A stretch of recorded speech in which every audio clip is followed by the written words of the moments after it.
Does EVs actually save you money?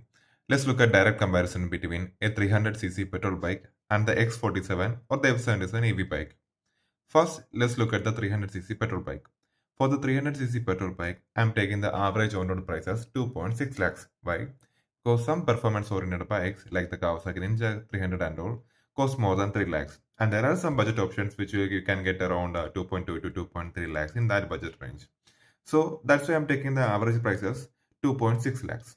Now for the X47 or the F77, I'm taking the Recon model, which has an on-road price of Rs 4 lakh rupees.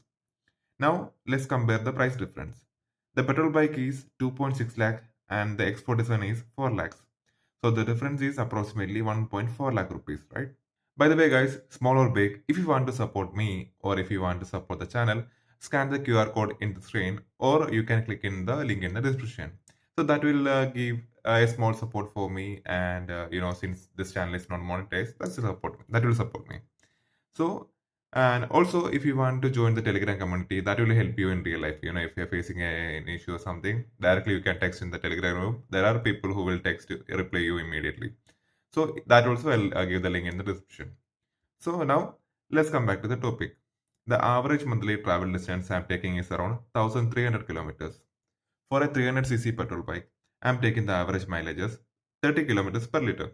Again, this is an average. Some performance bikes give around 26-27 and some give more than 30. That's why I'm taking 30 kilometers per liter. By the way, because of 820 petrol, mileage can reduce, so be aware of that.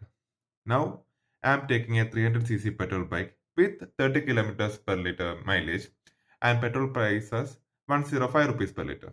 Let's calculate the monthly petrol cost for 1300 kilometers. Total fuel needed would be 1300 kilometers divided by 30 kilometers per liter, which comes to around 43 liters. So 43 multiplied by 105 gives approximately 4500 rupees per month. So for 12 months, if we calculate in that way, that becomes 54,000 rupees. Now for the total of 1 year, I am adding an extra 1700 kilometers, because realistically you will travel, right? You'll be going to your relative's house or you will be traveling. So that's why I'm adding that 1700 kilometers. That adds approximately another 6000 rupees.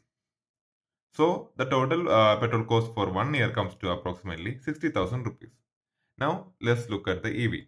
For 1300 kilometers, I am taking the X47 F77 Recon model. The battery capacity is 10.3 kilowatt and the real world range per full charge is 240 kilometers. Don't worry, even for original you can use this calculation, no issues. That means the energy consumption is 0.0429 units per kilometer. This will be same for original also, okay, the units. So the total units needed for 1300 kilometers comes to approximately 55.7 units. If we take electricity cost as 10 rupees per unit, the monthly charging cost comes to around 560 rupees. For 1 year, that becomes approximately 6700 rupees. For extra travel of 1700 kilometers, like I added in the petrol variant, I'm adding extra 800 rupees here, making the total EV charging cost around 7500 rupees per year. Now, let's look at the service cost, which is very important. For a petrol bike, service costs can vary a lot depending on the brand and the bike. The first service would be around 3500 rupees. The second service I am taking around 2000 rupees, because usually oil is not changed in the second service. For the third service, you may have additional costs like brake parts and other parts, it will be charging extra. Most of the time, the first three service can happen within 1 year, since the first service comes within a month, another 2 month service in a year. After that, till the fifth service, most brands offer free labor. After that, services are paid. I'm taking an average paid service cost of 8,000 rupees, which is actually very low. In reality, it can go to 8,000, 10,000, or even 12,000 per service. For EV bikes, the first service costs around 600 rupees, second service around 600 rupees with a free labor. After that, paid services will start. Even though it is a paid service, it cannot go to like as much as petrol bikes will go. So even if I take paid service as around 2000 rupees, it's still much lower than the petrol bikes. So yearly service cost for petrol bikes comes to around 15,000 to 20,000 per rupees. For EV bikes, I'm taking around 7,000 to 10,000 rupees per year. Things like brakes, tires, and lights are common for both petrol and EV. Extra cost in petrol bikes comes with the clutch issues, gear issues, and oil replacement. Over 5 years, I am taking average service costs as 90,000 rupees for petrol bikes and 45,000 rupees for EV bikes. I am not adding a major engine repair or battery replacement here because that is a worst case scenario and may not happen. Now let's calculate fuel cost for 5 years.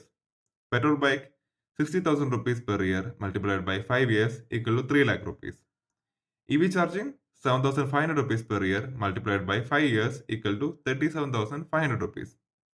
Adding service cost, total 5-year running cost becomes petrol bike 3.9 lakh rupees and for the EV bike 82,600 rupees. Now adding the bike price. Petrol bike price 2.6 lakh plus running cost of 3.9 lakh equals to around 6.5 lakh rupees. EV bike price 4 lakh plus running cost of around 83,000 rupees equal to approximately 4.8 lakh rupees. So after 5 years, the petrol bike costs around 1.7 lakhs rupees more than the EV bike. In the beginning, the petrol bike was 1.4 lakh cheaper, but after 5 years, it becomes 1.7 lakh more expensive. That difference of 1.7 lakh rupees is almost equal to buying a good 200 to 250cc family bike. Now about resale value. Petrol bikes currently have better resale, but this is changing as more EVs enter the market and people are looking for EVs right now. So we cannot predict this accurately right now. Even in the worst case, if the EV battery fails after 5 years, which is very unlikely, you still have enough money to buy another good family bike. And realistically, battery replacement may not be needed due to cell replacement options.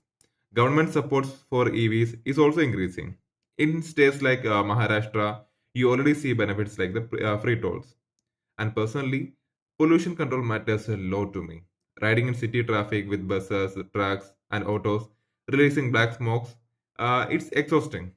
That's why I lean towards EVs. So the final conclusion is simple. EVs actually make sense in 2026, and they will make even more sense in the coming years. If you love petrol bike sound and the weekend rides, petrol bikes are still fun.